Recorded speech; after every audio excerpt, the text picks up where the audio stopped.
I'm Tyler. I'm K.C. And you're listening to the Element Podcast. I need you to help. I'm leaning on somebody else. I can't help myself. My eyes. What is happening with people? It is hot outside. Are you just laughing at the emphasis or what?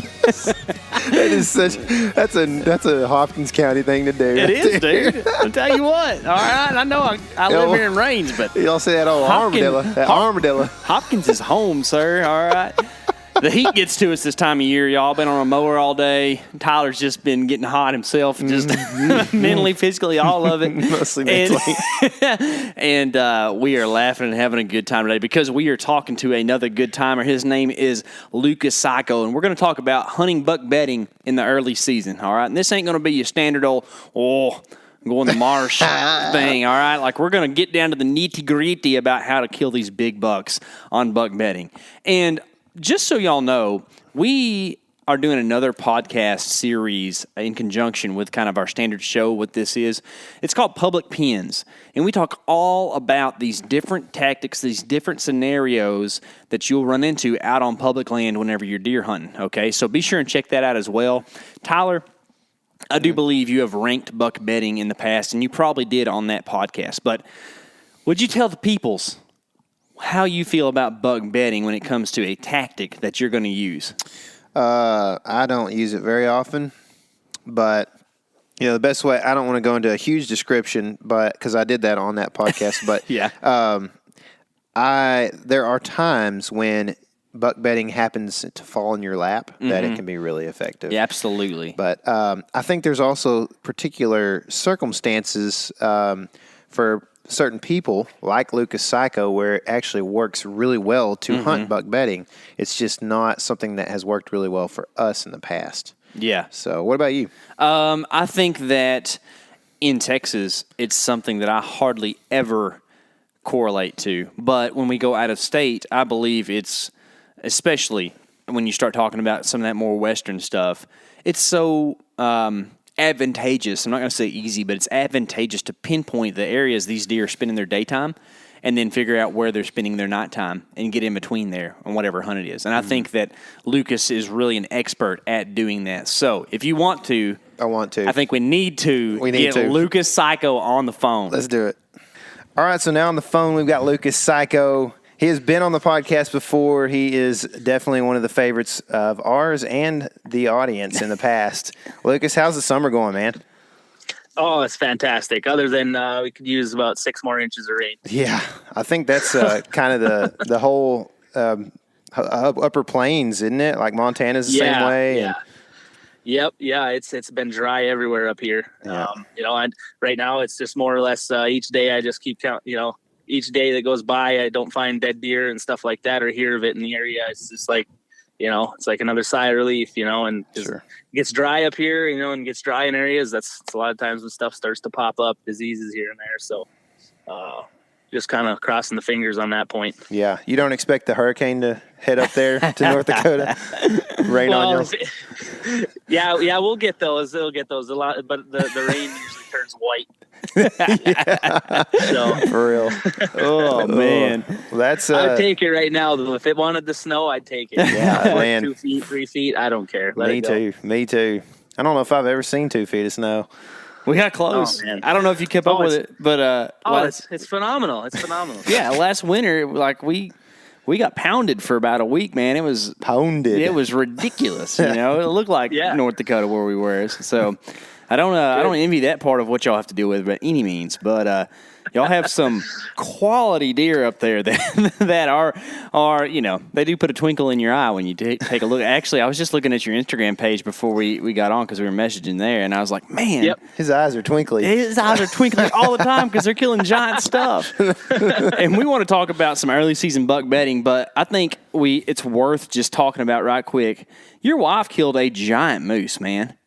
Oh yeah. That's a once in a lifetime tag up here in North Dakota, and she drew that, and it took us all of almost the whole bow season in North Dakota for her to knock it down. It was the day before the bow season had ended for for that moose, and she got her done on the last bow season day. So That's wild, that man. was the goal. That was the goal. Yeah, it was, just right at 50 inches wide, and it was I think it was a 7.5-year-old bull, I think. Wow. So yeah, phenomenal, man. Like that stuff was, at some point I'm putting together a story and stuff because it was all filmed, and Cool. the whole thing, the whole 2 weeks or so, we were out running around, chasing them things. We had encounter after encounter, and it'd just be really cool, I think, to share that with everybody. Yeah, absolutely, man. I'd love to see it. I don't know. Whenever you said Jen drew a moose tag, I just kind of expected it to be just a little, just little paddly headed, Yep. moose, and then I saw that Yep. picture and I was like, oh my gosh, I didn't know those existed in the lower 48 like that, Yeah, they're everywhere up here right now. Yeah. Yeah, it's not uncommon to see something like that. Yeah, that's Y'all sweet. need more wolves, man. That's it. Oh gosh. I'll hunt them too. Well, I know that was a great blessing for y'all, an exciting thing, and it took a bunch of your time. But this season, you do not have the blessing of a moose tag. So I'm sure you're concentrating on deer and getting ready to rock and roll for that. And I know you use a ton of different tactics and stuff for this, but I do know for a fact I think we've talked to you about this a little bit on an interview before, but early season buck bedding is something that you concentrate on or definitely at least employ as a tactic whenever you're trying to pursue early season bucks, right? Yeah. So up here, I try to take every spot I got, and unless I have a particular deer, like a particular buck, I won't venture into his bedding area if I'm trying to kill that one deer. I usually won't go into it early season unless I know it's a slam dunk, because generally if you take your time on something like that and kind of work the perimeter, enough, and try not to just, you're hunting one deer. So, to just jump right in on top of it, sometimes you can just blow up your whole chances for the next month and a half, even, if you booger it up too much. So to try to maintain, your odds, you just try to stay out of there. But for instance, like this year, I just have, I have a really good number of deer in all these other areas. So what I'll do is I'll implement where they're bedding. I'll try to figure out where they're bedding, and I'll do that mainly by just knowing where they're coming in and out of this stuff, because I've hunted it so much in the past that I don't really have to do all of that research anymore on the grounds in there checking it all out. I kind of got a really good idea where they're bedding if they're coming out, into some particular fields and whatnot. So, depending on where they're bedding, if they're back along the river, it's a no-brainer. I'm using the river. I mean, I'm going to come in from the river and give it the wind coming, shooting out towards the river. And if possible, I'm going to use a crosswind. So when they're approaching their bedding area, a lot of times these big bucks are going to, get the wind in their favor, right? Before they go nestle in for the day, they're gonna come in from downwind of their bed, make sure everything's good. And so where they make that little bit of, I'm sure you've heard of it, they do like kind of make like a J hook kind of shape. It seems like I've seen them just beeline right into them before too, but I'll always kind of plan for that, where they'll kind of make that J hook around and put the wind in their favor. Because if you're hunting that bed, a lot of times they have the wind coming from behind them as they're approaching that area, coming from the fields or the river. So they kind of have to loop around it to just check it out. And so that's where I'll kind of set up on that downwind side of on a bed in a bedding area. And it's sometimes it's hard. It's hard to pinpoint right where they're bedding, It's just it's so thick in a lot of the stuff I'm hunting. They could bed 5 feet from where they've bed the next day, and you could hardly tell. Or it's sometimes it's just a circumference more than anything. It might be a 40-yard by 40-yard area that they're bedding right in there. That's where they're going to be. And so I generally don't go in and find a big buck bed. Like a Dan Infalt type style deal. Where they find that one bed and then they hunt that one bed. It's very rare when I'll do that. It's more or less just where do I think that general area they're going to be, and then what's the main path of travel? What's the easiest path of travel? And then where are other deer going to travel to, right? Because I'd rather not have to beat 12 deer when I could just beat 1 or 2. you know. So I'll try to stay away from the more highly traveled areas and kind of sit off to the side with the crosswind, so that if they go past me, you know, a deer or two, my wind is not also getting busted at that point. You know, I'm still live for the hunt right there, you know? Right. Yeah. So how big is that J hook typically? Like if you were to say from the straight line of that deer walking in to the point where he J hooks into his bed, what's the distance in between that? I'd say, you know, I've seen them come in like 100 yards, you know, away from where they actually hook around, right? So like if he's going to bed up to the north of where he's at, once he starts entering that thick bedding area, I've seen him come in from 100 yards south and then kind of hook around, kind of get closer to the river, kind of come in. And then, because a lot of times I've noticed they're not bedding right exactly on the riverbank. They don't really like that because they don't want to jump into that big river. So they like to have the ability to get out of their bed, and they can go either, you know, south, north, east, or west, or whatever it might be, depending on the direction of the river travel there. But because if they bed right up against the bank, now they have basically maybe 2 out of 3 directions they can go, depending on where their, you know, the predator approaches from, like me or, you know, coyotes or whatever's, you know, jumping them out of their bed. So I think what they do is they try to keep all options open, you know, so they don't bed right on the edge of that stuff. So, because I don't know how many times I've come through and find fresh tracks, you know, just kicked a big deer up, and they were able to sneak out of there without me even knowing they were there, you know, and rarely have I ever seen them really bail into the river. They're usually circling back, you know, from the direction I was actually coming from. So make a nice little circle. You actually are hunting mornings, it sounds like, for this a lot of the time. Is that right? Yeah. Yep. Interesting, man. I feel like most of the country is thinking evenings, you know, whenever they're talking about early season, especially like hunting bucks on beds. You know, they're kind of going in and trying to get close and setting up. Yep. So I have tried to sneak in close on an evening sit, you know, many times. You know, it all just depends on the scenario. But like a couple of years ago, I actually watched the buck get up out of his bed, and that was a deer. A deer I'd been chasing for 2 years. At that point, I already knew everything about him. Every little thing. So because I screwed up on him the year before, I missed him. I had him all figured out, and I missed him in late November. Well, the chase ended that night because another giant come walking right past me after I missed him. So I took that one. And so the hunt was done. Oh, poor Lucas. I know, right? You've probably seen the picture on Instagram. Is that big non-typical one with points everywhere. So he came in right after that one. So I had like a 180 class come in, and then I had that 168 or whatever he scored. You know, that non-typical. So like the day I start passing them things, I'm done. You know.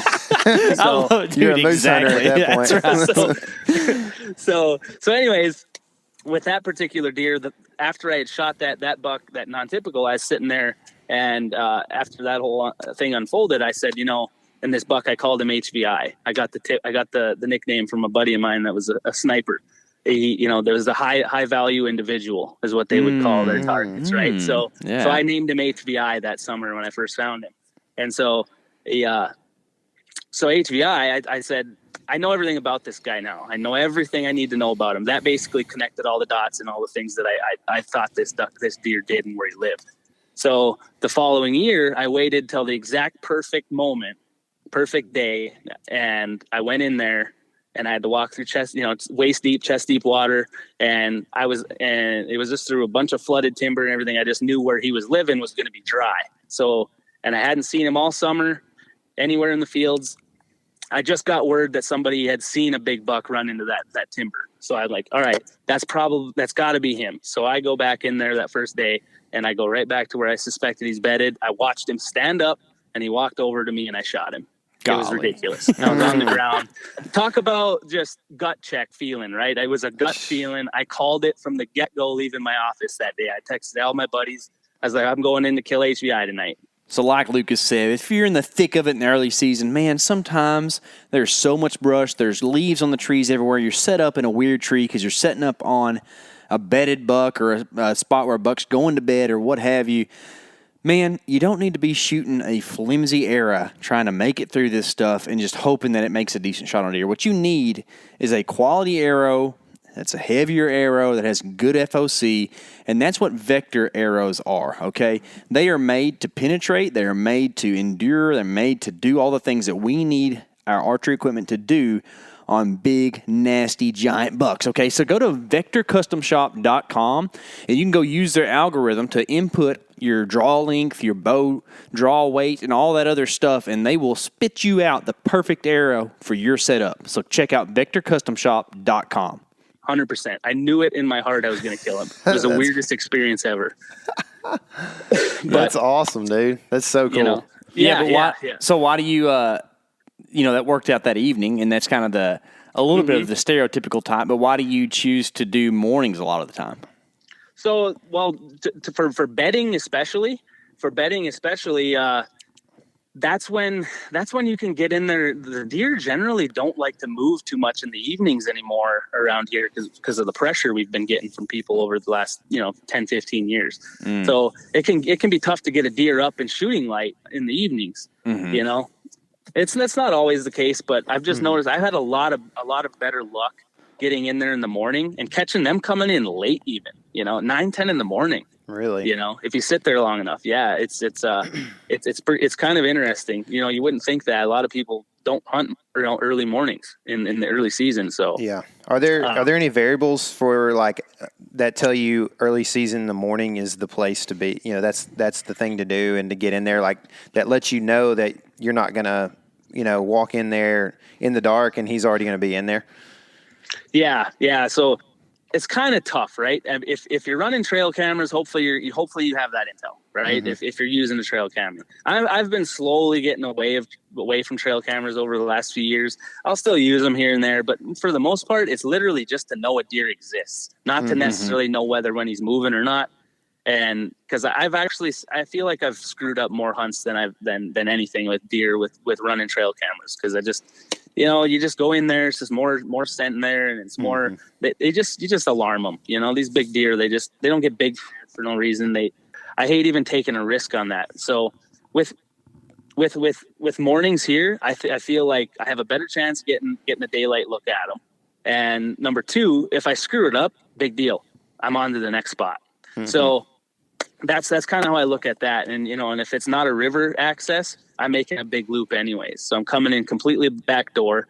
Most of the time, either I kill the deer or I'll be able to sneak out of there without even anything knowing I was there, hopefully. Because if I don't see him bed down anywhere, he's just not there, And I've walked in, I think deer really, I think they'll accept pressure in the dark. I've watched a lot of deer while I'm walking in, and when you're walking in and there's just eyes right there and eyes right here. And I've had deer just lay there 20 yards, 25 yards away while I set up a stand. And then they just lay there. They don't get up until daylight. And then they just wander off. They don't even act like anything was a big deal. Yeah. So, and I don't really worry about it too much, Yeah. I've seen the same thing in the dark, man. I feel like, especially if you're walking in with a flashlight in their eyes, they got no clue what's, they're just like, oh, this is weird, But right. It's crazy because you start looking at, me and K.C. have talked about this some too, where you've got, you'll see deer on the road or in random spots. You're like, man, there's not hardly any brush anywhere around here. And it's, it's at night. This deer to me, it seems like deer are willing to do just outrageous things at night, and obviously you hear these stories of these bucks that take off, across the middle of open stuff, ended up miles away. They're doing most of that at night. So you make a good 100%. Point there. So, yep. What else, K.C.? Well, when do you, I want to go back to kind of one of the first things you said, and that was you kind of knew where the beds were. And I understand that's just from, just years of going in there, putting boots on the ground and getting it. But kind of the other key factor to that is knowing what bucks are using those beds. And you said out in the fields or whatever, are you doing that? Are you shining? Are you running cameras on field edges? Or how are you determining where, shooters are or what shooters exist? Yeah, a lot of it is sitting in the pickup glassing, a lot of it. So if I can just get a glimpse of a deer running away, right? Even, and a lot of times it's that, right? You come driving up the road. Sometimes you get to stop way short, whip the binos out. You see them all running away, and then pretty quick you see a big rack running in the brush. Perfect. Mm-hmm. And they That's look real literally big all from I behind. Yeah.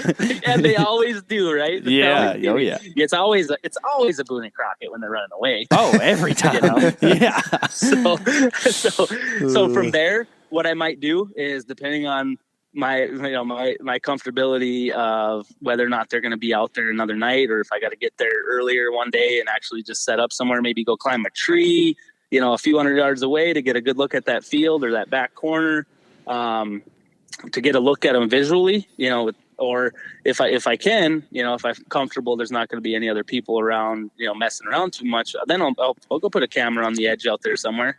And a lot of times I'll put them out in the fields, so quite a ways, where them deer are working their way out. You can go find where they're congregating, maybe crossing some ditches or something that way out in the fields, and you can find a little tree row where they're walking by it a lot, or even an opening in a fence, a gate or something like that, where none of these other guys are going to find that stuff, because they're not going out there to take, to mess with your camera, because they're not out there. They're over by the brush where typically you're going to go get pictures, because really I'm just looking to see if a deer exists. If a deer exists and I get a picture of him out in them fields, all right, he's part of that group of deer coming from that timber. All right, I got the first thing out of the way. I just got to know where he's coming from.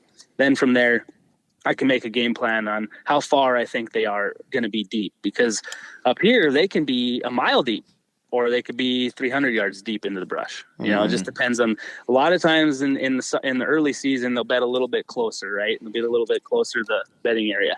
But if they start to get pressure, now they're all the way back, as far back as possible they can get. And they're going to do a lot of traveling to get out there. Yeah. Yeah, that makes sense to me, man. Yeah, that's cool stuff, dude, and it's good information, and I think it'll be real helpful for a lot of people. So I got a question for you. You are a confident dude. You're a call your shot kind of guy. Are you willing to call your shot on what date you're going to shoot your first buck this year? Opening night. Woo! I love it, bro. You got a plan, ready to go. I just glassed up. A deer that I've been seeing and running around with and having some run-ins with the last few years. He's a giant. I'm pretty sure he's still an 8. I got a pretty good look at him the other night, and he's a big 8, old. I think he must be about 8.5 now, probably. Giant body. I mean, he's everything I want. And whether he scores anything really much at all, I don't really care, even though I know he's got a hell of a rack on him. That's not the point. It's just the deer. He's got this aura about him, and it's like, I want this deer, because last year he and I'll send you a little video of him last year after we get done chatting, and so this year he ends up, his right beam comes all the way, and he's getting older, so he's doing some weird stuff with his rack now. His right beam comes out and then actually points down towards his nose on his right side for sure, and it's kind of neat looking, and that's cool. He came out the other night, and I was looking for him. I was out there. Me and my dad I went and climbed this tree, and I was looking at him, watching a corner of a field, and I seen him come out right where he came out last year, opening night. So I'm making a move on him this year, and as long as I get the predominant wind that's around here, he's probably as good as dead. That's the plan. I love it, dude. I love it, dude. Well, good luck with that, man. I think you got a heck of a plan, ready to rock and roll. And confidence kills, man. I say that every year. It makes a difference. Like, if you believe you can go in and get it done, that makes a big difference on if you're actually able to or not. So hell yeah, and it makes it that much more fun, right? Oh yeah, dude. Yeah, when it's not a lot of fun to go in the woods real timid and be like, no. It's way more fun to go in the woods, like listen to Michael Jackson on the way. You're just like, you're ready to rock and roll. So that's the way to do it. I'm typically like that almost every time I go in. It's just like, I'm not, because I'm never hunting a spot I don't think I can kill one. I'm never so it's very rare. So but this is one of those other ones where it's like, okay, dude. This will be the 3rd year in a row you've been toying around in this spot, and I didn't shoot you the 2 years ago, and last year it was actually I had my buddy out, and he's from Wisconsin, and he was with me, and I let him hunt that hunt, and he actually skirted, and we weren't actually after that deer typically, because I hadn't got over there and scouted the area, and he was getting some old and had no pictures of him after season was kind of up the year before. I was like, I don't even know if he's still alive. And he shows up and he comes out right there. So last year he did that. And then this year, so I see him again. He comes walking right out in that spot, and I'm like, all right. Dead deer. Dude. All right. Yeah, all right. Next Friday night, you and me, we got a date. Let's do it. Oh, I love it, dude. I love it. Well, I hope that everyone listening can also just kind of get a little confidence from you in their abilities to go in and kill big bucks in the early season. So, man, we really appreciate all the tips, dude, and good hunting this season. Hey, thanks, guys. Hey, best of luck to everybody else, too. You know, just go in there with the kill. Go in there. You know what's going to happen. That's what I do.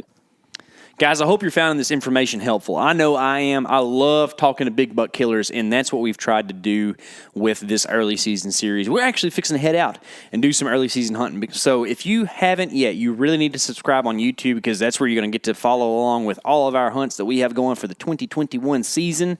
And let me tell you, right now we've got some cool stuff actually going on over there too. Tyler and I have new bows. Nose. Yes, that's right. And they're pretty slick. We just put out a video the other night. You should go check that out. I think it's called New Bows, or at least the thumbnail says so. So go check that out if you haven't. And we really appreciate it if you subscribe on the podcast as well and leave a review if you haven't. Thank y'all so much for following along, supporting us in what we do. And we really, really appreciate all the texts, all the comments, anything y'all want to send our way, any questions you have or whatever. Let's get this thing rolling, because season is almost here. And remember, this is your element. Live in it. Count me